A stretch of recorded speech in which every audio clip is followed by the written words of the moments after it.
नमस्कार दोस्तों, स्वागत है आपका हमारे चैनल टेल्स बाय यशु पर। यहाँ पर आपको मिलेंगी रोचक और सस्पेंसफुल कहानियाँ। अगर आपको यहाँ पर हमारी कहानियाँ पसंद आती हैं तो कृपया करके आप हमारी वीडियोस को लाइक करें, इसको अपने दोस्तों को साथ शेयर करें और साथ के साथ अपना कमेंट करना ना भूलें। अगर आप इस चैनल पर नए हैं तो कृपया करके इसे सब्सक्राइब भी करें। आपका ज़्यादा समय न लेते हुए चलो आज की कहानी को शुरू करते हैं। पिछले एपिसोड में हमने सुना था कि स्वाति मल्होत्रा ने यहाँ पर करण गुलेरिया को वो टैबलेट दे दी थी और जिससे करण गुलेरिया को सब कुछ याद भी आ जाता है और वो दोनों अभी इसी सिलसिले में बात कर रहे थे। इधर यहाँ पर आकाश गुलेरिया और कविनालिशा को अपनी मीटिंग करते हुए बहुत ही समय हो गया था। तब श्रेया उनके पास जाती है और कहती है कि पता नहीं ये सभी गुलेरिया परिवार को सदस्यों को क्या हो जाता है, वो अपने काम में इतने बिजी हो जाते हैं कि उन्हें किसी भी चीज का कोई ध्यान नहीं रहता। और अब वो कविनालिशा से कहती है कि अभी डिनर का टाइम हो गया है, आप भी डिनर कर लीजिए। अब इधर श्रेया से बात करने के बाद अब कविनालिशा भी अब आकाश से कहती है ठीक है मिस्टर गुलेरिया, अभी के लिए हम इस मीटिंग को वाइंड अप करते हैं, डिनर के बाद हम फिर से इसे शुरू करेंगे। I hope you don't mind. अब कालिशा की इस बात पर अब श्रेया कहती है ये बात आपको आकाश से नहीं मुझसे पूछनी चाहिए, क्योंकि आकाश को तो क्या ही प्रॉब्लम होगी। इस बात पर अब कविनालिशा कहती हैं कि ये आप दोनों का आपस का मैटर है, सो प्लीज हमें बीच में मत लाइए, क्योंकि आप दोनों की बातें आप आपस में ही सुलझाइए। Mister Akash, when you are able to continue this meeting please inform me and bye. ये कहते हुए ही आलिशा अपने लैपटॉप को बंद कर देती है। तो वहीं अभी इस मीटिंग है, अभी यहाँ पर ये मीटिंग खत्म होने के बाद वहीं आकाश अब श्रेया से कहता है तुम आलिशा से ऐसी बातें कैसे कर सकती हो, वो यहाँ की रानी है श्रेया। ये तुम्हें थोड़ा सा इसे चीज का तो थोड़ा सा ख्याल रखना चाहिए, क्योंकि भले ही तुम्हें ये पता चल गया हो कि वो मेरी ट्विन सिस्टर है, लेकिन फिर भी हम यहाँ पर इस देश में रह रहे हैं और वो इस देश की रानी। और जो भी मैं ये मीटिंग ले रहा था वो एक बिजनेस के थ्रू थी, ना कि हमारे पर्सनल रिलेशन पर। अब आकाश की इस बात पर श्रेया कहती है कि वो और उसके साथ वो मेरी सिस्टर इन लॉ भी है, होगी वो इस देश की रानी, लेकिन आकाश ये मत भूलो कि वो मेरी सिस्टर इन लॉ भी है, तो मैं तो उसे ऐसे ही बातें करूँगी, क्योंकि जब उसे कुछ बुरा नहीं लग रहा तो फिर आपको क्यों लग रहा है। श्रेया की ये बात सुनते ही अब आकाश गुलेरिया अपने हाथों को अब अपने सिर पर मारते हुए कहता है कि तुम्हारा कुछ भी नहीं हो सकता है श्रेया, चलो खैर छोड़ो इन बातों को और चलो अभी जिसके लिए मेरी मीटिंग बीच में तुमने रुकवा दी है। अब आकाश की इस बात पर श्रेया कहती है कि हाँ ठीक है, एक तो मैंने तुम्हें खाने के लिए उठा दिया और ऊपर से तुम ऐसी बात कर रहे हो, फिर भी चलो कोई नहीं, पहले तुम फ्रेश हो जाओ। ये सुनते ही अब आकाश अपनी जगह से उठकर अब बाथरूम में फ्रेश होने के लिए चला जाता है। तो वहीं श्रेया अब आकाश के लैपटॉप को अपने हाथ में लेकर अब उसे साइड टेबल पर रख देती है। तो वहीं अभी वो अपनी जगह से उठकर अब अंजलि मामी से कहती है अब अंजलि मामी अब उनसे कहती है कि तुम दोनों नीचे आ जाओ, मैं भी बस नीचे ही जा रही हूँ। अब अंजलि मामी की इस बात पर अब श्रेया कहती है आंटी आप बच्चों को इन्फॉर्म कर देंगी कि वो डिनर के लिए आ जाएं। श्रेया की इस बात को सुनकर अब अंजलि मल्होत्रा कहती है ठीक है श्रेया, मैं उन्हें साथ में ही लेकर आती हूँ। ये कहते हुए ही अंजलि मामी अब इस रूम से बाहर निकल जाती है और अब वो बाहर निकलते हुए सोचती है कि पहले वो सब लोग डिनर कर ले, उसके बाद ही वो आकाश से इसके बारे में बात करेगी, क्योंकि अंजलि मामी जिस काम के लिए यहाँ पर उनके कमरे में आई थी वो बातें तो वो अभी तक आकाश से कर ही नहीं पाई थी, क्योंकि आकाश तो यहाँ पर आलिशा के साथ मीटिंग में लगे हुए थे। इधर ये सोचते हुए ही अंजलि माँ भी अभी बच्चों के रूम की तरफ जाने ही वाली थी कि तभी वो देखती है कि बच्चे तो अपने रूम से अपने आप ही बाहर निकल कर आ रहे थे।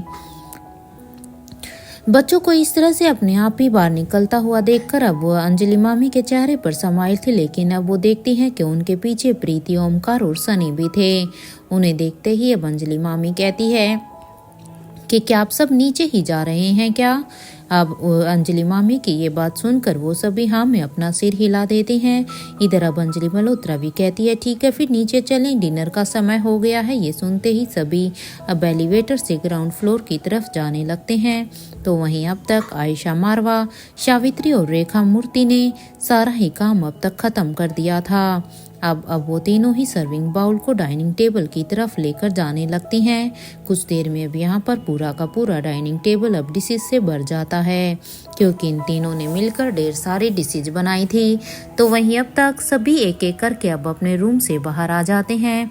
जैसे ही वो सभी अभी टेबल के पास आते हैं तो करण गुलेरिया, जो कि वहाँ पर पहले से ही आ जाते हैं इस खाने की खुशबू को सुनकर, वो अभी करण गुलेरिया सभी से ही चेयर पर बैठने के लिए कहते हैं। जब सब वहाँ पर बैठ जाते हैं तो अब अनिका कहती है कि खुशबू तो आज खाने की बहुत ही आ रही है, क्या क्या बना है आज, क्योंकि आज की खुशबू ऐसी है कि ना चाहते हुए भी ऐसा मन कर रहा था कि पता नहीं कब कब खाना मिलेगा, हालांकि पेट में जगह बिल्कुल भी नहीं है। ये कहते हुए ही अनिका जब अपने सामने रखे हुए बाउल के ढक्कन को उठाती है तो उसके अंदर दाल तड़का था। ये देखकर तो अब अनिका रेखा मूर्ति से कहती है कि ये आपने बनाया है ना। अब अनिका की इस बात पर अब रिया कहती है हाँ मम्मा, बड़ी माँ से ही इतना अच्छा खाना बना सकती है, और ये दाल तो उनके हाथ की दाल का तो सच में कोई जवाब ही नहीं। ये सुनते ही अब आयशा मारवा कहती है अच्छा रिया, सच में आपकी सिर्फ बड़ी मौसी ही अच्छा खाना बनाती है, आपको दादी माँ के हाथ का बना खाना अच्छा नहीं लगता क्या? अब जैसे ही आयशा मारवा ने ये सब कहा तब रिया अब उनकी तरफ देखते हुए कहती है अरे अरे नहीं दादी माँ, ऐसी बात नहीं है, आप भी तो बहुत ही अच्छा टेस्टी खाना बनाती हो, वो भी यम्मी, बहुत ही यम्मी होता है। मैं ये कह रही थी कि सच में आज का खाना बहुत ही अच्छा हुआ है, क्योंकि आप दोनों ने ये बनाया है। ये सुनते ही अब रेखा मूर्ति कहती है मतलब कि रिया, मेरे हाथ का खाना यम्मी नहीं होता है, क्योंकि तुम्हारी दादी माँ के हाथ का खाना यम्मी होता है, यही कहा ना तुमने। अब इनकी बातें सुनकर तो रिया अब एक क्यूट सा फेस बनाकर अब अपने मुंह पर अब अपनी उंगली रख लेती है, और अब वो, क्योंकि वो समझ चुकी थी कि अगर वो इनकी प्रशंसा में कुछ भी कहेंगी तो एक को बुरा लग सकता है और एक को अच्छा, इसलिए अब वो हेल्प लेते हुए अब करण गुलेरिया की तरफ देखने लगती है। और अब वो अपने नानू की तरफ देखते हुए अपनी आंखों से ही उनसे रिक्वेस्ट करती हैं कि वो उसे इस सिचुएशन से बाहर निकाले, क्योंकि ना तो वो अपनी बड़ी मौसी को कुछ भी कह सकती थी और ना ही वो अपनी दादी माँ के लिए कुछ भी, क्योंकि अब वो समझ चुकी थी कि वो जिसकी भी बढ़ाई करेगी तो हो सकता है दूसरी को उसका बुरा लगे। हालांकि रेखा मूर्ति और आयशा मारवा भी अब इस बात को समझ चुकी थी कि रिया बस उन्हें खुश करने के लिए ये सब कह रही थी।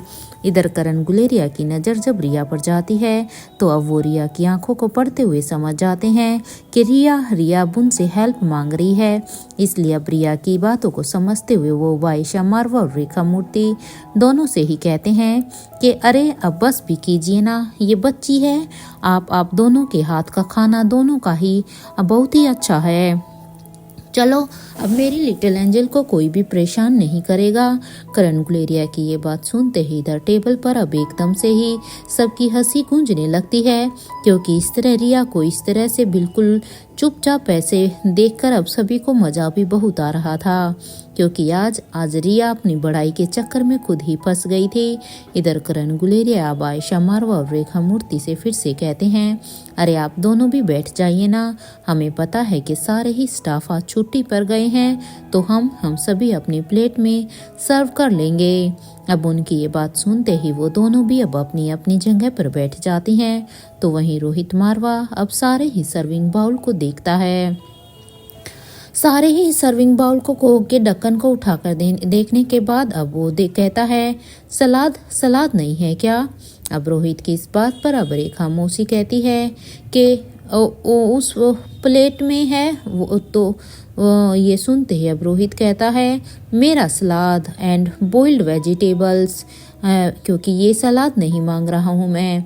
अब रोहित की इस बात पर अब आयशा मारवा कहती है, आज एक टाइम नॉर्मल इंसानों वाला खाना खा लो रोहित। देखो दाल है, राइस है, 2 से 3 तरह की सब्जी, पापड़, ग्रीन सलाद, रोटी और हाँ, जिन्हें पूरियाँ पसंद है वो उधर जरा उसे खोलो, उस बाउल को खोल कर देखो। ये सुनते ही इधर अब क्रिश कहता है, आज इतना स्पेशल खाना, वाओ। इधर वहाँ पर रोहित के लिए ये इस खाना देखकर मुश्किल हो गया था, क्योंकि रोहित को ये खाना पसंद नहीं था, क्योंकि वो हमेशा अपना बॉइल्ड खाना ही खाना पसंद करता था। लेकिन अब क्रिस इतने सारे खाने को देखकर कहता है, वाओ मज़ा आएगा आज तो। इधर ये सुनते ही अब अंजलि मल्होत्रा ने कहा, आप तीनों ने अकेले ही इतना कुछ बना लिया, मुझे बुला लिया होता, आप तीनों ने अकेले इतना परेशान क्यों हुए। वैसे ये दाल तड़का तो सच में बहुत ही टेस्टी है। अंजलि मल्होत्रा की ये बात सुनते ही अब अलेक्जेंडर कहता है, बड़ी मामी आप गाजर का हलवा टेस्ट कीजिए ना, एक बार खाकर तो देखिए वो भी कितना टेस्टी है। अलेक्जेंडर की ये बात सुनते ही अब करण गुलेरिया कहते हैं कि वो बाउल देना जिसमें हलवा है। करण की ये बात सुनते ही आयशा मारवा समझ गई थी कि करण गुलेरिया क्या करना चाह रहे थे, इसलिए वो कहती है, मिस्टर करण गुलेरिया बिल्कुल भी नहीं, मैं आपको ये बाउल बिल्कुल भी नहीं दूंगी, क्योंकि मुझे पता है कि अब आप क्या करने का सोच रहे हैं। अब आयशा की ये बात सुनते ही अब करण गुलेरिया कहते हैं, अच्छी बात है। ये कहते हुए ही अब करण गुलेरिया अब यहाँ पर धीरज से कहते हैं कि प्लीज़ वो बाउल पास करना। अब करण गुलेरिया की ये बात सुनते ही धीरज अब उस बाउल को उन्हें ही दे देते हैं, तो वो देखते हैं कि उसकी ताई जी अब यहाँ पर धीरज को घूर घूर कर देख रही थी, क्योंकि आयशा मारवा ने तो करण गुलेरिया को वो बाउल पास नहीं किया था, लेकिन धीरज जो कि उस बाउल के पास बैठा था उसने उसे पास कर दिया था। तो यहाँ करण गुलेरिया भी अब उस बाउल की फ़ोटो खींचकर अब उसे धनंजय पीरामल के नंबर पर सेंड कर देता है, क्योंकि आयशा मारवा ने इस चीज़ को पहले से ही भाप लिया था कि ये दोनों कितने ही जिगरी दोस्त हैं और पक्का करण कुछ ना कुछ ऐसा ही करने वाले हैं। और अब यहाँ पर करण अपने मन में ही सोचते हैं कि अब आएगा मज़ा। वैसे एक आइडिया है, ये सोचते हुए ही करण गुलेरिया प्रिया से कहते हैं, बेटा वो तुम लोग सोशल मीडिया पर करते हो ना, कहते वक्त फोटोज और वीडियो बनाते हो ना। इस बात पर अब प्रिया कहती है, हाँ नानू क्या मैं बनाऊं वीडियो। अब ये सुनते ही करण गुलेरिया कहते हैं, हाँ बेटा बनाओ ना, और हाँ हलवा खाते हुए ही बनाना, और एक काम करो सभी से हलवे को खाओ, वो भी एक साथ जब ये फ़ोटो और वीडियो क्लिक हो। इस बात पर अब रोहित जो कि अभी ये सारी ही बातें सुन रहा था, वो भी अब कहीं ना कहीं समझ चुका था, इसलिए अब वो अनिका के कान में कहता है कि तुम्हारे पापा ठीक तो है ना। अब रोहित की इस बात पर अनिका कहती है कि तुम्हें क्या लगता है, अरे उनके अंदर का दोस्त जाग गया है मेरे ख्याल से, इसीलिए ही वो इस तरह से ये सब कर रहे हैं, क्योंकि जहाँ तक मैं सोच पा रही हूँ वो धनंजय पापा को आयशा माँ के हाथ का बना हुआ गाजर का हलवा दिखा रहे हैं, क्योंकि धनंजय पापा को भी माँ के हाथ का हलवा बहुत ही पसंद है ना, शायद इसीलिए वो उन्हें चिढ़ाने के लिए ये सब कुछ कर रहे हैं। यहाँ अनिका की ये बात सुनते ही अब रोहित कहता है, ओ तो अब समझ में आया कि पापा इस तरह से क्या कर रहे हैं, मैं तो बस पता नहीं कुछ और ही सोचने लगा था। अब रोहित की ये बात सुनते ही अनिका कहती है, मिस्टर मारवा आप क्या सोचने लगे थे। अब रोहित अनिका की बात को सुनकर कहता है, कुछ नहीं, एनीवे छोड़ो इसे, और वैसे भी अगर देखा जाए तो ये दो दोस्तों के बीच की बात है। वैसे ये सब देखकर तो सच में मुझे भी बहुत ही मज़ा आ रहा है, इसलिए चलो इन्हें ये सब करने दो, हम अपना खाना खाते हैं। ये कहते हुए ही वो सब अब खाना खाने लगते हैं। इधर कुछ देर के बाद जब यहाँ पर पूरा का पूरा खाना फिनिश हो जाता है तो सभी अब उठने लगते हैं। तो अब करण गुलेरिया को देखकर तो वो सभी हैरान हो जाते हैं, क्योंकि करण गुलेरिया को देखकर अब आकाश गुलेरिया कहता है, पापा आप ठीक तो है ना, मेरा मतलब है कि अभी तो आपने डिनर किया है, तो फिर आप ये प्लेट किसके लिए लगा रहे हैं। क्या आपने अपना पेट भर कर खाना नहीं खाया? आकाश गुलेरिया की ये बात सुनते ही अब करण गुलेरिया आकाश को घूरते हुए ही कहते हैं, अगर मुझे रात में भूख लगी तो फिर मैं खाना कैसे खाऊंगा? इसलिए मैं अभी रात के लिए ही अपना खाना लेकर जा रहा हूँ, क्योंकि फिर मैं किसको उठाऊंगा? अरे आज का खाना इतना टेस्टी बना है कि मेरा पेट तो भर गया अभी के लिए, लेकिन मेरा मन नहीं भरा है। इसलिए मेरा मन दोबारा से कर सकता है, जैसे ही मेरा पेट थोड़ा सा खाली होगा मैं फिर से इस खाने को खा लूँगा। और अब मैं जा रहा हूँ, मुझे पीछे से आवाज़ मत देना। ये कहते हुए ही करण गुलेरिया अब खाने को एक ट्रे में रखते हैं और फिर वो एलिवेटर की तरफ जाने लगते हैं। तो इधर कुछ देर चलने के बाद अब वो एकदम से रुककर अब पीछे मुड़कर देखते हैं। जैसे ही अब करण गुलेरिया पीछे मुड़कर देखते हैं तो सभी बस फटी हुई आंखों से उन्हें ही देख रहे थे, क्योंकि सभी को आज करण गुलेरिया का ये व्यवहार कुछ अजीब सा लग रहा था, क्योंकि करण ने पहले कभी ऐसा कुछ भी नहीं किया था। और अब जैसे ही सभी की नज़र अब करण गुलेरिया से मिली तो सभी एकदम से अपनी नज़रों को घुमा देते हैं, क्योंकि वो जानते थे कि इसे नहीं तो करण को बुरा भी लग सकता है। और अब वो सभी एक दूसरे से बातें करने लगते हैं ताकि करण को ये पता ना लगे कि वो उसी को ही हैरानी से देख रहे थे। यहाँ करण ने भी उन सब की नज़रों को देख लिया था, इसलिए वो अपने मन में ही सोचते हैं कि ये सवाती मुझसे और क्या क्या करवाएगी, सच में कि ये मुझे कितनी ऑकवर्ड सिचुएशन में डाल देती है। ये सोचते हुए ही वो अब एलिवेटर से सीधा 3rd फ्लोर की तरफ जाने लगते हैं। तो वहीं इधर आयशा मारवा और रेखा मूर्ति ये सभी ही अभी वहाँ पर सारे ही खाना खाने के बाद सारे ही बर्तनों को उठाकर अब किचन की तरफ लेकर जाने लगती हैं। वहां जाने के बाद अब वो डिश वॉशर में बर्तनों को सेट कर देती हैं और किचन तो उन्होंने खाना बनाकर ही क्लीन कर दिया था। जहां यहाँ पर जब पूरा का पूरा काम हो गया तो अब अंजलि मल्होत्रा कहती है, मैं कॉफ़ी बनाऊं? हम चारों साथ में बैठकर पीते हैं, फिर पता नहीं ये मौका फिर कभी मिलेगा या नहीं मिलेगा। इस बात पर अब रेखा मूर्ति कहती है, हाँ चलो कॉफ़ी लेकर अपने रूम में ही चलते हैं। आज का मौसम ठीक है, नहीं लग रहा है कि नहीं तो अब आज ऐसा लग ही नहीं रहा है कि ठंड बढ़ गई है। ये सुनते ही अब आयशा मारवा कहती है कि अपने रूम में चलते हैं कॉफ़ी लेकर। यहाँ पर सभी अब एक दूसरे से बातें करते हैं और अब वो अपने अपने रूम में चले जाते हैं। इधर बेड पर जाते ही इधर अनिका कहती है, मिस्टर मारवा जरा उस फायर वुडन बर्नर में आग लगा दीजिए, पता नहीं क्यों मुझे तो ठंड आज बहुत ही लग रही है। अनिका की ये बात सुनते ही अब रोहित अनिका के पास आकर कहता है, इतनी ठंड लग रही है तुम्हें तो आ जाओ, मेरी बाहों में आ जाओ। वो अपने हाथों को फैला देता है। अब वो कहता है, अगर तुम यहाँ पर आओगे तो तुम्हें ठंड नहीं लगेगी। रोहित की ये बात सुनते ही अब अनिका रोहित को एक हल्का सा धक्का मारते हुए कहती है, अब बस कीजिए अभी, बस प्लीज़ आप वहाँ पर ज़रा आग जला दीजिए ना। इस बात पर अब रोहित अपनी जगह से उठकर ड्रॉर से माचिस बॉक्स को लेकर अब वहाँ पर आग लगा देता है। तो वहीं अब सनी, ओमकार और प्रीति ने भी किचन और हॉल में फायर वुडन बर्नर पर आग लगा दी थी, जिसे उन्हें थोड़ी गर्माहट भी मिल रही थी। इधर प्रीति अब ओमकार से कहती है, अच्छा हुआ कि सभी अब अपने रूम में चले गए हैं और ठंड की वजह से अब कोई भी रूम से बाहर भी निकल कर नहीं आएगा, क्योंकि अब सब अपने रूम में ही रहना पसंद करेंगे और अब हम अपनी प्रिपरेशन अच्छी तरह से कर सकते हैं। प्रीति की ये बात सुनते ही अब रिया कहती है कि फिर तो बहुत ही मज़े करेंगे, वाओ हम सामान लेकर आते हैं। रिया की ये बात सुनकर सभी बच्चे अब उनके पीछे जाने लगते हैं। तो वहीं सनी अब ओमकार से कहता है, यार हम गार्डन में उस ट्री को कैसे डेकोरेट करेंगे। इस बात पर अब ओमकार कहता है, ध्यान से देखो, वहाँ पर दीवार के पास चिमनी है, हम जब तक डेकोरेट करेंगे तब तक वहाँ पर आग जला सकते हैं। इस बात पर अब सनी कहता है, ठीक है फिर जल्दी से चलते हैं, बस बच्चे आ जाएं, क्योंकि बच्चे सामान लेने के लिए गए हैं। जहां हॉल में इनके बीच में ये सारी बातें हो रही थी। तो वहीं प्रीति अभी किचन में प्लम केक बनाने की तैयारी करना शुरू कर देती है। कुछ ही देर में बच्चे भी सारे ही सामान को सारे ही सामान के साथ वहाँ पर ग्राउंड फ्लोर पर आ जाते हैं। तो आर्यन, अब यश और अलेक्जेंडर ये सब ओमकार और सनी के साथ गार्डन में जाने लगते हैं।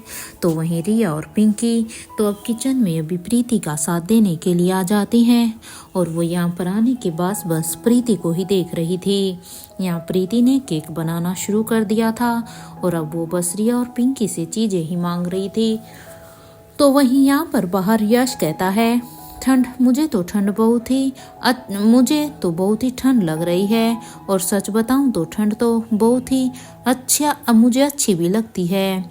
मैंने अपनी हुडी पहनी हुई है। वो सभी अब जैसे तैसे गार्डन में ट्री के पास जाते हैं और उसे अब डेकोरेट करना शुरू कर देते हैं। इधर आर्यन जहाँ पर ट्विंकल लाइट्स लगा रहा था तो वहीं अलेक्जेंडर गार्लैंड से लगा रहा था। तो यहाँ सनी टॉप पर स्टार लगा देता है। ऑलमोस्ट 2 घंटे की मेहनत के बाद जहाँ क्रिसमस ट्री पूरी तरह से रेडी हो जाता है तो वहीं दूसरी तरफ प्रीति रिया से कहती है, ये देखो Riya, cake is ready and look at this cake. इस बात पर अब पिंकी कहती है, wow it's a look so delicious. अब हम चलें, बाहर सब ने रेडी कर दिया होगा, एक बार हम भी चल कर देखते हैं क्योंकि देखो हमारा तो काम यहाँ पर हो गया है ना प्रीति आंटी। इस बात पर अब प्रीति कहती है, रुको देखते हैं बाहर चलकर। ये कहते हुए ही अब प्रीति रिया और पिंकी के साथ बाहर की तरफ जाने लगती है। जैसे ही वो दरवाजे को खोलती है तो सामने का नज़ारा देखकर तो उसके चेहरे पर एकदम से ही स्माइल आ जाती है। यहाँ रिया वहाँ की सजावट को देखकर कहती है, वाओ ये तो सच में कितना प्यारा लग रहा है, चलो चलो हम बाहर चल कर देखते हैं। ये कहते हुए ही रिया बाहर चली जाती है तो वहीं उसके पीछे पीछे पिंकी और प्रीति भी जाने लगती है। बाहर जाने के बाद वो देखते हैं कि पूरा ट्री डेकोरेट हो गया था। तो तभी रिया ने कहा कि किसी ने क्ले से सेंटा क्लॉज क्यों नहीं बनाया। जैसे ही रिया ने ये कहा, रिया की ये बात सुनते ही अब पिंकी कहती है, इट्स ओके रिया, हम कर देते हैं। इस बात पर अब रिया और पिंकी ने वहाँ पर क्ले में रेड कलर मिक्स किया और फिर उसने सेंटा क्लॉज बना दिया। ये देखकर अब आर्यन कहता है, वाओ पिंकी, ये तो बहुत ही अच्छा बनाया है तुमने। इस बात पर अब पिंकी कहती है, थैंक यू आर्यन। यहाँ रिया अब वहाँ पर जितने लोग भी थे उन्हें अब वो यहाँ पर क्रिसमस वाली वो हैट देते हुए कहती है, इसे तो पहनिए ना, तभी तो क्रिसमस वाली वाइब आएगी। रिया की ये बात सुनते ही सभी अब उस हैट को लेकर अब अपने सिर पर पहन लेते हैं। तो वहीं रिया कहती है, म्यूजिक सिस्टम ठीक तो है ना। रिया की इस बात पर अब सनी कहता है, हम स्पीकर पर अपने फ़ोन को कनेक्ट कर देंगे। ये सुनते ही अब रिया कहती है कि मैं एक बार चेक कर आती हूँ। ये कहते हुए ही रिया अब साउंड सिस्टम के पास जाती है और फिर अब वो अपने फ़ोन को उसमें कनेक्ट कर देती है। जैसे ही वो अब उसमें अपने फ़ोन को कनेक्ट कर देती है तो उस सिस्टम से एकदम से ही तेज आवाज़ आती है कि वो अंदर जितने भी लोग थे उन सभी के ही कानों में वो अब आवाज़ चली गई थी। अब क्योंकि ये आवाज़ बहुत ही तेज़ थी, इधर इस आवाज़ को सुनकर अब अनिका रोहित से कहती है, मिस्टर मारवा ये सब क्या था, इतना तेज साउंड ये कहाँ से आया। इस बात पर अब रोहित कहता है, लगता है कि बाहर कोई कुछ कर रहा है, 1 मिनट मैं देख कर आता हूँ। ये कहते हुए ही रोहित अब अपनी बालकनी में जाकर देखता है तो उसे वहाँ पर कोई भी दिखाई नहीं देता। लेकिन गार्डन का इतना अच्छा डेकोरेशन देखकर अब वो वापस आकर अनिका से कहता है कि ये इतना अच्छा डेकोरेशन तुमने किया है क्या। अब रोहित की ये बात सुनते ही अनिका अपने बेड से उठकर अब बालकनी में चली जाती है उस डेकोरेशन को देखने के लिए। और बालकनी में जाकर वो देखती है तो वो रोहित से कहती है, मिस्टर मारवा ये किसने किया है और आप मुझसे क्या कह रहे थे, अब चलिए नीचे चलकर ही देखते हैं। इस बात पर अब रोहित कहता है, हाँ चलते हैं। और ये कहते हुए ही वो दोनों अभी अपने रूम से बाहर निकल कर आते हैं। जैसे ही वो बाहर निकल कर आते हैं तो वो देखते हैं कि पूरे ही पैलेस के लोग ही यहाँ पर हॉल में आ गए थे, सभी के सभी वहाँ पर एकत्रित हो रखे थे और वो सभी अब एक दूसरे से बात ही कर रहे थे। तो अब तक वहाँ पर स्टेयरकेस से नीचे अनिका और रोहित भी आ जाते हैं और वो वहाँ पर आकर कहते हैं, आप सभी यहाँ पर। अब रोहित की इस बात पर आयशा मारवा कहती है, क्या तुम दोनों ने वो तेज आवाज़ सुनी क्योंकि हमें अभी अभी एक बहुत ही तेज आवाज़ सुनाई दी थी। इस बात पर अब रोहित कहता है, हाँ एक बार बाहर चल कर देखते हैं, क्योंकि आवाज़ तो हमें भी सुनाई दी थी और हम इसीलिए बाहर आए हैं। इस बात पर अब सभी रोहित के पीछे ही जाने लगते हैं। तो वहीं बाहर रिया को सभी अब डांट रहे थे, क्योंकि रिया ने एकदम से इतनी तेज साउंड चला दी थी। या आर्यन अब रिया से कहता है, तुम हर बार ऐसी गलती कैसे कर सकती हो? अरे हम जब भी कोई सरप्राइज प्लान करते हैं रिया, तो तुम जरूर कुछ ना कुछ ऐसा करती हो जिससे सबको पहले ही पता चल जाता है। आर्यन की इस बात पर अब रिया कहती है, मैंने जानबूझकर तो नहीं किया है ना आर्यन, और वैसे भी 12 o'clock होने ही वाला है, हमें मस्ती भी तो करनी है ना। और हाँ, अगर तुमने मुझे डांटा ना तो खबरदार, मैं फिर डैड को तुम्हारी कंप्लेंट कर दूंगी। यहाँ पर ये सभी ऐसे बातें ही कर रहे थे कि इधर दूसरी तरफ रोहित के साथ सभी लोग अभी बाहर आ रहे थे, जहाँ पर जेंट्स नाइट सूट में थे तो वहीं गर्ल्स और लेडीज नाइट गाउन में थी। श्रेया अब रोहित से कहती है, मिस्टर मारवा, अगर क्रिसमस की पार्टी का ही प्लान था तो हमें पहले ही बता देते ना, क्योंकि फिर हम उस पार्टी के हिसाब से ही अपने कपड़े पहन कर आते। देखो ना, हम सब ने तो रात के कपड़े पहने हुए हैं। अब श्रेया की इस बात को सुनकर अब रोहित कहता है, अगर मुझे पता होता श्रेया, तो क्या मैं खुद नाइट सूट में आता? तुम खुद ही सोचो ना, क्योंकि मुझे भी तो इस बात के बारे में कुछ नहीं पता। इनकी बातें सुनकर अब आयशा मारवा कहती है, कितना सुंदर है ये सब। इस बात पर अब राजलक्ष्मी भी कहती है, हाँ आंटी, सब कुछ देखो ना कितना अच्छा है, लेकिन हम अच्छे नहीं लग रहे हैं इन कपड़ों में। अब राजलक्ष्मी की ये बात सुनते ही अब रेखा मौसी कहती है, अरे ये देखो कितना सुंदर है, लेकिन ये सब किसने किया है? अब ये बात सुनते ही अब वहाँ पर रिया के साथ अब एकदम से ही सब सामने आ जाते हैं और वो सभी अब एक दूसरे को ही विश करने लगते हैं, मैरी मैरी क्रिसमस। सामने बच्चों को देखकर अब अनिका कहती है, ओह, तो ये सभी आपका आइडिया है। अब अनिका की इस बात पर रिया कहती है, हाँ मामा, एवरी ईयर आप बड़े हमें सरप्राइज देते हैं ना, तो इस बार हमने सोचा कि हम आप सबको सरप्राइज कर देते हैं, ये सब हमने किया है। वैसे कैसा लगा ये सब? रिया की ये बात सुनते ही अब करण गुलेरिया कहते हैं, ये तो बहुत ही अच्छा है, we all are proud of you. और ये कहते हुए ही करण गुलेरिया अब अपने हाथों को रिया की तरफ फैला देते हैं। अब अपने नानू को इस तरह से अपने हाथों को फैलाया हुआ देखकर वहाँ रिया के साथ साथ सारे के सारे बच्चे अभी करण के पास आकर अब उन्हें चारों तरफ से हक कर लेते हैं। ये सब देखकर अब वहाँ पर लक्ष्य, जो कि ये सब देख रहा था, वो कहता है, बच्चे तो अब बड़े हो गए हैं, सच में कितना खूबसूरत सरप्राइज दिया है इन सभी ने मिलकर। ये कहते हुए लक्ष्य अब श्वेता के कान के पास जाकर कहता है, मुझे भी ऐसे ही बच्चे चाहिए। लक्ष्य की ये बात सुनते ही अब श्वेता के गाल तो एकदम से ही ब्लश करने लगते हैं और अब वो कहती है, लक्ष्य जी आप भी ना। यहाँ रिया अब कहती है, अब चलो सभी सेंटा क्लॉज की हैट पहन लो, इसके बाद ही हम केक कट करेंगे। ये कहते हुए ही सभी बच्चे अब धीरे धीरे से सभी को ही उस हैट को देने लग जाते हैं।